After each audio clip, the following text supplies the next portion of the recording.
Moi, j'aurais aimé le savoir. Je peux vous dire que j'étais un petit peu malade. C'est un autre monde. Je suis absolument la seule à faire ça. Et c'est un petit disclaimer en début de vidéo. Voilà, je tiens juste à vous dire que je ne souhaite blesser vraiment personne à travers mes propos. Je donne simplement mon ressenti après avoir vécu 6 mois à Madagascar et plus particulièrement à Tana, dans la capitale. Ce ressenti, évidemment, il va évoluer, c'est sûr. C'est comme tout dans la vie, hein. Donc je vous invite vraiment à me faire part de votre avis dans les commentaires à la fin de la vidéo. Sur ce, j'arrête de parler, puis je vous laisse regarder la vidéo. Hello guys, j'espère que ça va. Aujourd'hui, on se retrouve pour une nouvelle vidéo sur ce que j'aurais aimé savoir avant de venir à Madagascar. Donc avant de venir ici, il faut savoir que j'ai fait pas mal de recherches, que ce soit sur YouTube, sur des blogs, etc. Et franchement, j'ai pas trouvé grand chose, on va pas se mentir. En fait, cette vidéo, c'est à la fois des infos qui peuvent être plutôt importantes si vous venez soit vous expatrier ici, soit en vacances. Mais il y a aussi des petites anecdotes, des choses où je me suis dit, mais... Genre, ça se passe comme ça ici? Vraiment.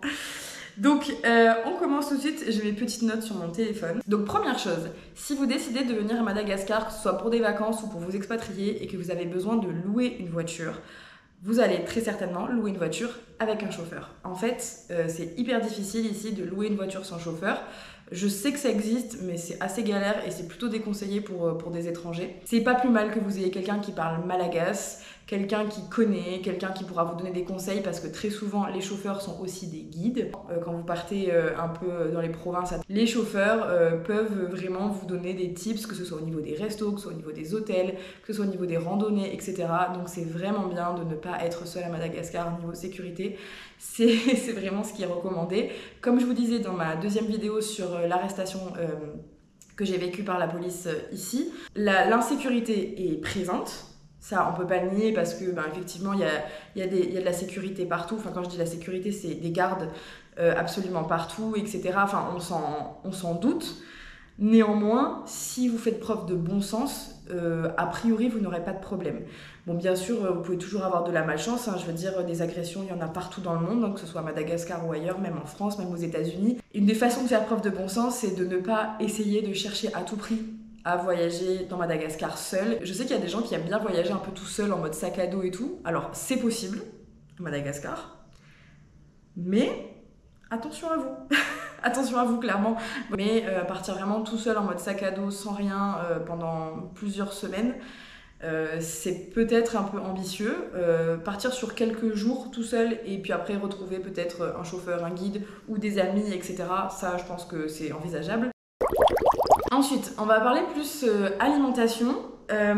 Alors, ça paraît évident, mais je préfère le dire. Il ne faut pas boire l'eau à Madagascar. Ne buvez pas l'eau. Vraiment. Mais même pour vous brosser les dents, même pour laver vos fruits et légumes, pour laver tout ce que vous voulez laver, ne faites pas ça. Ne buvez pas de l'eau. Alors, je parle de ça les premières semaines. Hein. Après, maintenant, je lave mon riz, je lave mes légumes et tout avec l'eau du robinet. Les premières semaines, je me suis brossé les dents, etc. J'ai lavé mes fruits, mes légumes, mon riz, tout ça avec l'eau du robinet. Et bon, je peux vous dire que j'étais un petit peu malade. Alors oui, j'ai aussi parlé de laver son riz parce que... Donc, d'une manière générale, quand on fait du riz, c'est bien de le laver pour retirer l'amidon, si je dis pas de bêtises. Mais ici, c'est pas pour retirer l'amidon. Ici, c'est pour retirer la terre. Voilà. Donc, si vous voulez pas grailler de la terre, lavez votre riz. Lavez votre riz, mais lavez tout en fait. Moi, je mange pas de viande, mais il y a même des gens qui lavent la viande. Donc, pour vous dire... Mais quand je dis laver, c'est pas avec du savon, wesh, hein, c'est vous rincez quoi, vous avez compris. Toujours sur le thème de l'alimentation, vous verrez que ici, la religion principale, comme j'ai dit dans ma dernière vidéo, c'est le riz. Vraiment, vous aurez du riz sous toutes ses coutures, que ce soit au petit-déj, au repas de midi, au repas du soir, sous forme de gâteau, sous forme de boisson. Donc pour vous expliquer cette histoire de boisson, c'est un aparté, mais je pense que je ferai une vidéo je mange une journée comme une Malagasy, où il y aura cette boisson-là dont j'ai oublié le nom. Comment ça se passe? Donc ils font cuire les Malagasy font cuire le riz dans une marmite. Et en fait, le fond de la marmite crame un petit peu le riz, une fois qu'il est quasiment cuit et que toute l'eau a été absorbée par le riz. Et en fait, ce petit amas cramé qui vous reste une fois que vous vous êtes servi votre riz et que il reste plus que le fond cramé, et il rajoute de l'eau chaude et en fait, il le verse dans une carafe et ça vous fait un genre d'infusion. Alors, Personnellement, j'ai beaucoup de mal avec cette infusion. Mais ici, ils adorent ça. Donc après, peut-être c'est moi, c'est mes goûts. Mais par contre, à base de riz, les moufgas. Les moufgas, c'est si bon. Vraiment, j'ai découvert plein de recettes à base de riz. Donc voilà. Si vous aimez pas le riz, ne venez pas à Madagascar. Vraiment. Ensuite... Ah oui, ici, il n'y a pas de Coca, il n'y a pas de McDo et il n'y a pas de Burger King. Donc, si vous êtes fan de ça, va falloir faire une petite cure détox.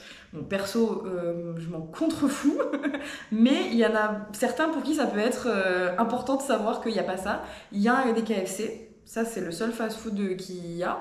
Et sinon, après, il y a des fast-food locaux, on va dire. Donc, tac, laver son riz. Ne pas manger dans la rue, Conseil, ne pas manger dans la rue. Il y a des petites, ce qu'ils appellent des gargotes ici, donc c'est des... comment expliquer? C'est des petites cabanes avec... il y a des gens qui font à manger dedans. Mais à moins que vous n'ayez pas un intestin en papier mâché comme le mien, je vous déconseille de manger, en tout cas les premiers mois, dans ce genre de petites gargotes parce que vous allez être malade. En fait, c'est pas compliqué, vous allez vraiment être malade.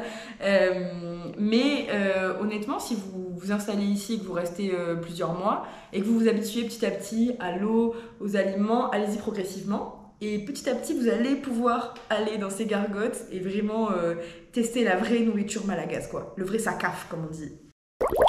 Alors, je parlais dans ma toute première vidéo du fait qu'il y a Tana et les hauts plateaux, donc le centre de Madagascar, et les côtes. Et en fait, de ce que j'ai pu remarquer, il y a aussi vraiment deux façons, alors je pense pas qu'il y en ait que deux, hein, mais pour le moment c'est ce que j'ai remarqué, deux mentalités qui sont un peu différentes entre Tana et les côtes. C'est-à-dire que j'ai l'impression que Tana, les personnes vont plus être à arrondir les angles, à pas aller droit au but quand ils vous parlent, à vraiment chercher les bons mots. C'est vraiment une façon de parler qui est très réfléchie. On va pas vous dire vos cas de vérité, quoi. Par contre, si vous allez sur la côte, là ça n'a rien à voir. Les gens ils vous parlent cash. Vraiment, c'est pas du tout pareil.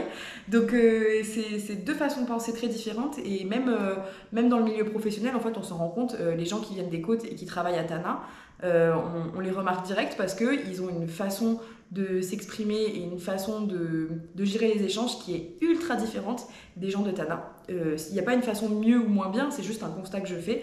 Alors, c'est jamais bien de faire des généralités et je suis sûre qu'il y a des exceptions. C'est juste mes impressions, j'ai vraiment l'impression qu'il y a deux façons d'être et je pense que ça vient même de deux éducations bien différentes entre les côtes et le centre de Tana. Dans tous les cas, ce n'est absolument pas péjoratif, hein, c'est juste vraiment une façon d'être qui est différente. Autre chose à propos de la mentalité, enfin même deux autres choses. La première, c'est que ici, je pense que ce qu'il faut retenir avant de venir ici, c'est que le peuple malagasy, d'une manière générale, leur vision des choses, c'est Muramura.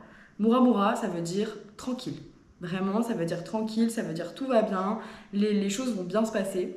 Donc c'est vraiment une façon de penser qui est en mode il n'y a pas de problème.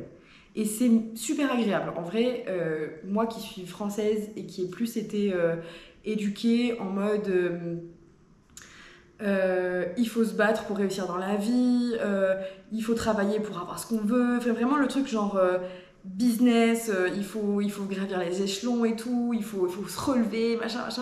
Alors je dis pas qu'ils se relèvent pas, hein, c'est pas du tout ça, c'est juste que eux, c'est plus en mode un peuple résilient, vraiment, qui va... C'est le roseau, en fait, qui se courbe, mais qui ne casse pas. C'est comme ça que je vois les gens ici.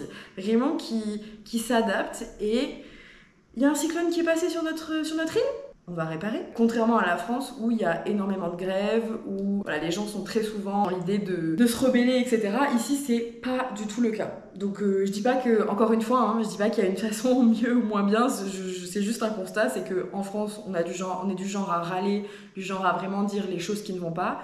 Ici, on va faire avec les choses qui ne vont pas. On va dire, ok, c'est comme ça, je vais m'adapter. Et oui, et du coup, j'avais dit deux choses. Donc la première chose, c'était ça, c'était ce côté Muramura. Et la deuxième chose, c'est le fait que ça va avec en fait, hein. Le fait que les gens soient très calmes d'une manière générale, j'ai rarement vu, alors peut-être que ça fait trop peu de temps que je suis là, hein, mais pour le moment j'ai rarement vu des gens s'énerver, et notamment sur la route. Personnellement, j'ai pas tendance à m'énerver pour rien, mais s'il y a quelqu'un, comme ça arrive très souvent ici, qui traverse la route sans regarder, des gens qui conduisent n'importe comment, vraiment, qui avec leur véhicule vont faire un demi-tour en plein milieu de la route, vraiment, voilà. Mais ici, c'est pas grave. Je vous ai dit dans une de mes vidéos, je crois dans la première vidéo, je vous ai dit, ici on passe son temps à klaxonner, mais pas du tout. Ici, je passe mon temps à klaxonner, je suis absolument la seule à faire ça. Personne ne klaxonne jamais ici. Genre vraiment, personne ne s'énerve, personne ne... Mais même sans parler de s'énerver en mode de sortir de sa voiture et se battre avec des gens, je parle pas de ça, je parle juste de... On se réveille, on est sur la route, il y a du danger en fait. Donc à la fois c'est très bien parce que... Ok, on est calme, on est chill et tout. Mais la dernière fois, j'ai vu une voiture qui a renversé... Bon, après, ça s'est fait tout doucement, il n'y a pas eu de blessés, il n'y a rien eu du tout même. C'est juste un scooter qui est tombé, et il y avait le gars dessus. Ni l'automobiliste, ni le conducteur du scooter n'ont haussé le ton. Enfin, encore un exemple qui montre que ici, c'est ultra chill. Donc, après avoir parlé des voitures avec ou sans chauffeur, de la nourriture, de l'eau, du riz, etc., et des différentes mentalités. Il y a aussi autre chose dont je voulais parler, qui est juste un fun fact en fait. Mais vraiment, je voulais en parler. La radio, ici, c'est un autre monde. En fait, j'ai l'impression que les musiques qui passent, c'est les musiques de quand j'étais toute petite. Et les musiques qui passent, c'est quoi? C'est du Hélène Ségara, c'est Laurie, c'est vraiment ce genre de bail des années 90-2000. Vraiment, à chaque fois que j'allume ma radio, bon, c'est pas, je dis à chaque fois, mais c'est pas tout le temps, mais c'est des musiques que je n'ai jamais entendues passer à la radio en France, et c'est des musiques qui passent souvent. Laurie passe très souvent à la radio ici. Alizée passe à la radio en France? Je crois pas. Mais ici, elle passe. Je pense que vous avez compris le délire, mais vraiment, fun fact, ici, la radio est restée coincée dans les années 90-2000. Mais j'adore, pour mon plus grand plaisir en vrai, hein, vraiment, je suis fan. Et je voudrais aussi parler des prénoms et des noms de famille. Alors, donc ici c'est vraiment des noms de famille très très longs en fait, et c'est très rare que les gens s'appellent par leur nom de famille. Donc si jamais vous venez ici, que ce soit pour le travail ou que ce soit en voyage, et que vous avez contact avec des gens ici, par exemple, je sais pas, à l'hôtel ou un chauffeur ou je ne sais quoi, en France on aurait tendance à appeler les gens par monsieur, madame, le nom de famille.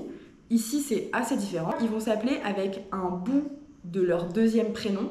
Parfois, ils vont s'appeler avec un bout de leur premier prénom, parfois leur premier prénom en entier, parfois un bout de leur nom de famille. Donc le conseil que j'aurais à vous donner par rapport à ça, c'est une fois que la personne vous a dit son nom et son prénom, demandez-lui comment je dois vous appeler. Parce que c'est vraiment deux choses différentes. Vous avez le nom et le prénom officiel, ou les prénoms officiels de la personne, et vous avez... la façon dont il se fait appeler, qui est bien différente parfois. Pour vous dire, dans l'entreprise où je travaille, il y a une personne qu'on appelle par un certain prénom, et son mail, c'est un autre prénom avec un nom. Vous voyez? Normalement, une adresse mail, c'est prénom.nom. Donc normalement, vous savez qui vous envoie un mail. Sauf que cette personne-là, moi, je ne l'ai jamais appelée ni par ce prénom-là, ni par ce nom-là, puisque personne ne l'appelle comme ça. Donc la première fois qu'il m'a envoyé un mail, j'ai vu le mail et j'ai dit « mais c'est qui ?» Et en fait, c'est juste mon collègue. C'est juste mon collègue qu'on n'appelle pas du tout par le prénom qu'il a dans son mail. Je sais pas si c'était très clair, tout ce que j'ai dit. Voilà, le truc à retenir, c'est quand vous êtes en contact avec un Malagasy, posez-lui la question « comment je dois vous appeler ?» Vraiment, c'est la petite technique que j'ai. Donc voilà, cette vidéo est terminée. Merci de l'avoir regardée jusqu'au bout. On a fait du coup 4 points qui m'ont vraiment étonnée et qui en fait que j'aurais peut-être aimé savoir avant de venir ici. N'hésitez pas en tout cas à réagir dans les commentaires, à me dire quel est le point qui vous a le plus surpris, qu'est-ce que vous saviez absolument pas. Et j'ai vu qu'il y avait beaucoup de Malagasy qui regardaient mes vidéos, du coup n'hésitez pas à me corriger si j'ai dit des bêtises, c'est hyper possible et si c'est le cas j'en suis désolée et je corrigerai en épinglant un commentaire où je mettrai toutes mes rectifications s'il y en a. Voilà, n'hésitez pas vraiment, je suis toujours là pour apprendre. Je peux me tromper, quoi, je suis humaine. Donc voilà, dans la bienveillance, bien sûr, corrigez-moi sans problème.